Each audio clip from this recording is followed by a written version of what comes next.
L'Algérie aujourd'hui est dirigée par le régime Tebboune d'une main de fer, mais surtout un régime qui est confronté à un paradoxe. Un régime vraiment autoritaire, absolutiste, sur le plan intérieur, mais sur le plan extérieur, c'est un régime qui s'assouplit, qui montre des signes d'ouverture de plus en plus importants, et qui est dans le compromis. Alors, libération de Boualem Sansal le 12 novembre 2025. Il y a eu la résolution des États-Unis d'Amérique sur Gaza et la Palestine qui a été votée à la surprise générale par l'Algérie. La question du Sahara occidental et du Maroc. Le régime Tebboune a fait un signe d'ouverture en disant qu'il va soutenir toute médiation entre le Polisario et le Maroc. Donc, il est pour une solution de négociation avec le Maroc, alors que depuis 2021, le régime Tebboune est dans une diabolisation atroce. Il ouvre la porte même à une éventuelle normalisation des relations entre Algérie et Israël. Il dit tout est possible. Donc, il y a des signes d'ouverture ces dernières semaines, une évolution notable, très positive.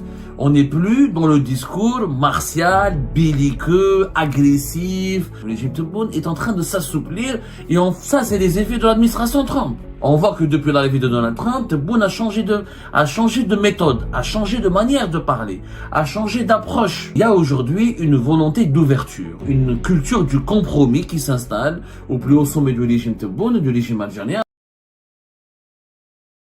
L'Algérie aujourd'hui est dirigée par le régime Tebboune d'une main de fer, mais surtout un régime qui est confronté à un paradoxe. Aujourd'hui, l'Algérie se retrouve dans une situation véritablement paradoxale, parce qu'elle est dirigée par un régime vraiment autoritaire, absolutiste, sur le plan intérieur, mais sur le plan extérieur, c'est un régime qui s'assouplit, qui montre des signes d'ouverture de plus en plus importants, et qui est dans le compromis, alors qu'à l'intérieur du pays, il est dans la persécution, dans la répression, dans le passage en force, dans la menace et l'intimidation, et la persécution généralisée. Il ne veut aucun compromis avec les forces politiques nationales, alors qu'avec les composants de la communauté internationale, avec les forces de la communauté internationale, le régime Tebboune multiplie vraiment les signes d'ouverture. Et ça, c'est un paradoxe qui mérite, selon nous, d'être souligné. Regardons la chronologie des derniers événements. Alors, libération de Boualem Sansal le 12 novembre 2025. Une libération qui a été négociée et qui a été présentée comme étant une réponse favorable et bienveillante à la demande de l'Allemagne, une grande puissance européenne et occidentale dont le président Frank-Walter Steinmeier est intervenu personnellement auprès d'Abdelmajid Tebboune pour demander un geste d'humanisme, voilà, un geste d'humanisme afin de libérer Boualem Sansal qui incarne ce lien problématique et complexe entre l'Algérie et l'Occident, puisqu'il fait partie, c'est le visage emblématique de cette intelligentsia algérienne qui est profondément ancrée en Occident et qui a des relations assez spéciales avec l'Occident et qui est très occidentaux-phile. Juste après, il y a eu la résolution des États-Unis d'Amérique sur Gaza et la Palestine qui a été votée à la surprise générale par l'Algérie, alors que cette résolution élimine et enterre définitivement le droit des factions palestiniennes à recourir à la lutte armée contre l'armée israélienne et place Gaza sous l'autorité d'un comité international présidé par les États-Unis d'Amérique avec de larges prérogatives et pouvoirs accordés à Israël et à ses alliés occidentaux. Juste après, le lendemain de ce vote, il y a eu la conférence de presse d'Ahmed Attaf qui a justifié ce vote, qui a soutenu directement cette résolution américaine en estimant qu'elle était un acquis important pour la Palestine, qu'elle était conforme aux intérêts de l'Algérie ou aux valeurs de l'Algérie. Donc un compromis, c'est que Ahmed Attaf confirme qu'il y a eu un compromis important, même sur les questions délicates et qui représentaient et qui incarnaient les positions les plus rigides, les plus brutales, les plus sévères du régime Tebboune, comme la question du Sahara occidental et du Maroc. Le régime Tebboune a fait un signe d'ouverture en disant qu'il va soutenir toute médiation entre le Polisario et le Maroc. Donc il est pour une solution de négociation avec le Maroc, alors que depuis 2021, le régime Tebboune est dans une diabolisation atroce, cruelle du Maroc, et il n'a pas cessé de le réduire ou de le présenter comme l'ennemi juré, l'ennemi absolu avec lequel il n'y aura jamais de pourparlers, de discussion possible. Donc, Juste après Ahmed Attaf, il y a eu l'ambassadeur algérien à Washington, Sabri Boukado, nous en avons parlé tout à l'heure, qui lui aussi a adopté un discours très ouvert, très conciliant avec l'Occident, notamment avec les États-Unis d'Amérique, où il ouvre la porte même à une éventuelle normalisation des relations entre Algérie et Israël, où il dit tout est possible, si un État palestinien est toléré et annoncé, il est mis en place. Concernant le Sahara occidental et le Maroc, il a parlé aussi avec beaucoup de modération. On n'est plus dans les diatribes violentes ou plus dans les discours culpabilisateurs et qui criminalisent toutes les positions marocaines, toutes les propositions marocaines. L'Algérie soutient le principe d'autodétermination, mais il laisse le choix aux Sahraouis. Il dit que les Marocains et les Sahraouis doivent absolument négocier entre eux. Même s'il remet en cause la pertinence du plan d'autonomie marocain, il ne l'écarte pas, il ne le balaye pas d'un revers de main, parce qu'il laisse l'opportunité aux Sahraouis et aux Marocains de discuter entre eux pour pouvoir trouver une solution. Donc, il y a des signes d'ouverture ces dernières semaines, il y a vraiment une évolution notable, très positive. On n'est plus dans le discours martial, belliqueux, agressif, provocateur, très musclé, traditionnel du régime Tebboune. Le régime Tebboune est en train de s'assouplir et ça, c'est les effets de l'administration Trump. On voit que depuis l'arrivée de Donald Trump, Tebboune a changé de méthode, a changé de manière de parler, a changé d'approche concernant la gestion de pas mal de questions internationales. Il y a aujourd'hui une volonté d'ouverture, une tolérance, une culture du compromis qui s'installe au plus haut sommet du régime Tebboune et du régime algérien, alors qu'auparavant, nous étions vraiment dans une culture, encore une fois, de diatribes, de propos très violents, de bagarreurs, le régime algérien donnait l'impression qu'il voulait uniquement la bagarre, il y avait une agressivité permanente. On n'est plus dans cette posture, elle a été abandonnée par le régime Tebboune. Tant mieux, je m'en réjouis. Moi, je pense que c'est vraiment positif. Moi, j'encourage, encore une fois, ces signes d'ouverture. Il faut les multiplier sur la scène internationale parce que de toute façon, l'Algérie, elle est isolée. On a encaissé énormément de pertes. On a eu de 2020, 2021 jusqu'à 2025, énormément de crises. Crise avec nos pays et nos voisins directs, avec le Sahel. Crise avec la France et l'Espagne, nos partenaires les plus importants. Crise grave et dangereuse avec les Émirats Arabes Unis, qui est l'une des plus importantes puissances régionales du monde arabe et de l'Afrique du Nord et du Moyen-Orient. Des relations très froides avec l'Arabie Saoudite, des relations instables avec des pays importants comme l'Égypte, etc. Donc, voilà. On a eu tellement de problèmes. On a eu des crises graves, notamment avec la France, notamment avec l'Espagne, et la Russie et la Chine nous ont tourné le dos. On a bien vu que depuis l'échec de l'Algérie d'intégrer les BRICS, la Chine se désintéresse de l'Algérie et la Russie se désintéresse de l'Algérie de Tebboune. Pour moi, ce virage vers l'Occident, il est à applaudir. Moi, j'ai toujours dit que l'avenir de l'Algérie, contrairement à ce que disent les islamistes fanatiques, qui veulent ruiner notre pays, ruiner son avenir, comme Abdelrazak Maqri et les autres qui nous disent que il faut afficher une certaine hostilité permanente à l'égard de l'Occident, des États-Unis d'Amérique, alors que eux, ils passent tout le temps leur vie en Turquie, à Istanbul, à Ankara, à Izmir, un pays qui était membre de l'OTAN et candidat à l'intégration à l'Union européenne, un pays pro-américain, même pro-israélien. Dans plusieurs pro-israéliens, notamment sur le plan du business et économique et pro-israélien dans plusieurs de ces phases de gestion de ses intérêts géopolitiques.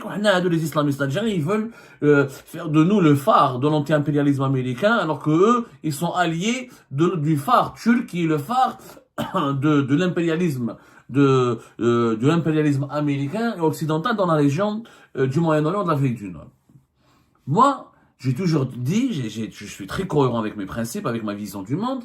Les intérêts de l'Algérie sont avec l'Occident. Ils ne sont pas avec la Chine, ils ne sont pas avec la Russie. Pour une raison très simple. L'Occident, c'est notre premier client économique. Plus de jusqu'à 60% de nos exportations, c'est vers les pays occidentaux, notamment l'Union européenne ou l'Amérique du Nord. Et plus de 55% de nos importations, c'est les pays occidentaux. La proximité géographique, nous sommes à une demi-heure d'avion des côtes sud de l'Europe. la proximité historique, démographique. Les communautés algériennes les plus importantes à l'étranger sont en France, au Canada et en Occident. Ils ne sont pas en Chine et en Russie. Nous avons une histoire commune avec l'Occident, avec les puissances occidentales, que ce soit la colonisation française ou l'Espagne, l'Italie ou même les États-Unis d'Amérique. On a des relations très fortes avec eux depuis bien avant la colonisation française, depuis l'époque de la Régence d'Alger. Et notre économie, le fonctionnement de notre société, il est favorable à des partenariats stratégiques avec les Occidentaux. Ce sont les Occidentaux qui trouveraient tout le développement de l'Algérie ferait le bonheur et renforcerait la puissance de l'Occident, et le développement de l'Occident ferait le bonheur du développement de l'Algérie et de sa stabilité, sa sécurité. Nous sommes interdépendants avec l'Occident. On a les idées dans la Chine ou les BRICS. J'y ai jamais cru. Ça, c'est des conneries. L'Algérie est le pivot de l'Afrique du Nord. L'Algérie, elle est la porte de l'Afrique et du Maghreb pour l'Union européenne et l'Occident. Elle est et l'Occident et l'Europe. Et l'Occident, c'est la porte du monde moderne pour l'Algérie. La Chine, elle est à des milliers et des milliers de kilomètres. La Russie, c'est à des milliers et des milliers de kilomètres. Ça ne nous empêche pas d'avoir des bons rapports avec la Russie et la Chine. L'Algérie se doit d'être fidèle à sa doctrine intelligente qui est le pragmatisme. L'Algérie, elle est l'ami de tout le monde. C'est un pays important qui doit être l'ami de toutes les puissances importantes. On est en train de revenir à ce pragmatisme qui a toujours distingué l'Algérie, qui lui a assuré sa sécurité et sa stabilité, donc des relations bienveillantes, stables, équilibrées, amicales, voire même des relations amicales, voire même des alliances stratégiques avec les pays occidentaux, les puissances occidentales, à leur tête les États-Unis d'Amérique. Ça, je pense que nous avons déserté ce terrain depuis la maladie de Bouteflika, et nous avons, durant les 3 dernières années de Bouteflika, et à cause de la crise politique de 2019, et à cause du nationalisme bête et méchant, et le boumedienisme, au départ, il voulait faire du boumedienisme. L'anti-impérialisme, l'unité du monde arabe, l'unité du continent africain, on est anti-occidentaux, on est anti-français, on est anti-ingérence étrangère des puissances occidentales. Il a essayé de se rapprocher des BRICS, il a essayé de faire les yeux doux à Poutine et à Xi Jinping. Poutine et Tebboune a compris qu'il avait fait des mauvais choix. Là, il se remet en cause, on sort de ce boumedinisme complètement con et on revient au bouteflikisme. Le bouteflikisme, c'est ça. C'est une relation amicale en permanence, bienveillante et des alliances pragmatiques et stratégiques avec l'Occident, tout en ménageant la Russie et la Chine, tout en construisant des relations fortes aussi avec la Chine et la Russie. Cette ouverture à l'extérieur, elle est à applaudir, elle est à encourager et elle est un signe positif pour notre pays, mais malheureusement, cette ouverture à l'étranger, elle est gâchée, elle est compromise, son efficacité ou sa pertinence sont compromises par la dictature qui est exercée à l'intérieur du pays. Tebboune, à un moment donné, il peut pas être schizophrène. Il peut pas vouloir se rapprocher de l'Occident et de s'aligner et d'essayer de se conformer des standards occidentaux et américains et d'essayer de séduire les puissances occidentales pour établir des partenariats stratégiques et des alliances cruciales avec elles. Et de l'autre côté, on a à l'intérieur du pays, il gère l'Algérie comme si c'était l'Union soviétique ou là c'était la Chine de Mao Tse-tung.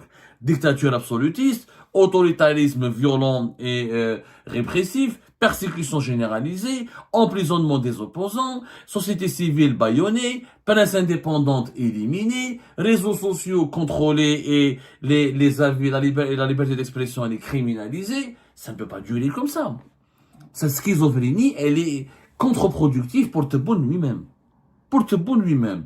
Vous allez me dire, oui, mais vous avez un dictateur comme Erdogan, qui est un dictateur dans son propre pays, mais qui est très ami avec l'Occident et qui a établi de bonnes relations avec les Occidentaux et qui tire profit de ses partenariats avec les Occidentaux.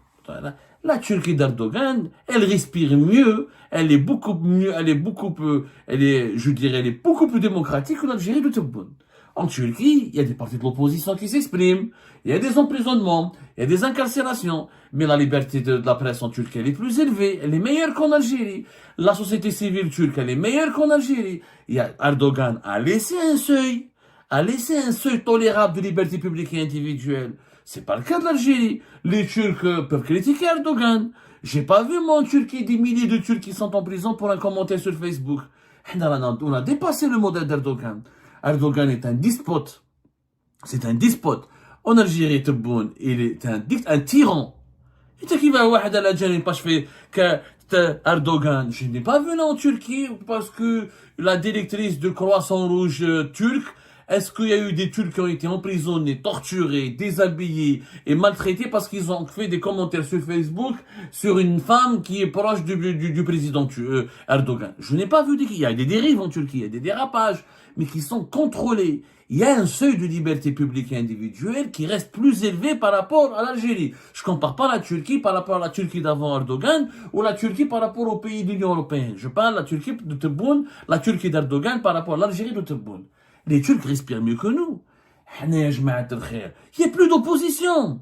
Même les élections présidentielles, les récentes élections présidentielles en Turquie, qui se sont disputées récemment, elles étaient plus disputées, plus transparentes, et plus c'était en 2023, c'est mai 2023, et plus intense. Il y avait un opposant, il y avait Kemal Kılıçdaroğlu, Daroglu. Il a vraiment dérangé,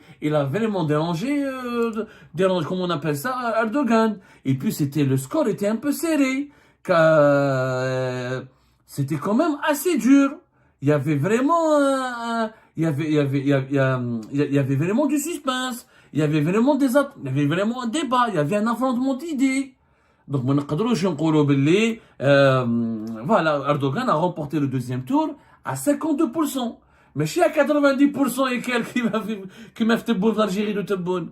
Donc il faut arrêter, vraiment. Quand on compare la Turquie, la Turquie est une dictature et Tebboune a copié le modèle turc. Donc, Tebboune n'a pas copié le modèle turc. Tebboune est en train de copier le modèle de la Corée du Nord. Il est en train de copier le modèle de Moubenzienne. C'est-à-dire avec la dictature dans ses pratiques les plus vieillottes, les plus vieillissantes, les plus archaïques, comme à l'époque de Moubenzienne, les années 70. Tout est contrôlé, aucune voix discordante n'est tolérée, aucune voix critique n'est tolérée. C'est l'Algérie de Moumendienne. La Turquie d'Erdogan, il y a une opposition, il y a des télévisions, il y a une presse indépendante, les élections sont plus disputées, il y a des partis politiques, il y a une vitalité. En Algérie, il n'y a plus de vitalité, c'est un pays qui vit dans un aquarium. L'Algérie est devenue un aquarium. Un aquarium, il n'y a que deux poissons, Shingriha ou Tebboune. Le peuple, c'est des peu, vous connaissez les aquariums. Vous avez deux gros poissons, deux jolis gros poissons, et vous avez des petits poissons pour le décor. La population algérienne ne sert que de décor maintenant. C'est-à-dire, sur le plan intérieur, Tebboune gère le pays, comme si la population n'était là que pour assister à un spectacle. Ils ne sont que des spectateurs. Ils s'en foutent totalement de leur sensibilité, de leur avis, de leur liberté ou de leur droit ou de leur liberté, comme de leur devoir.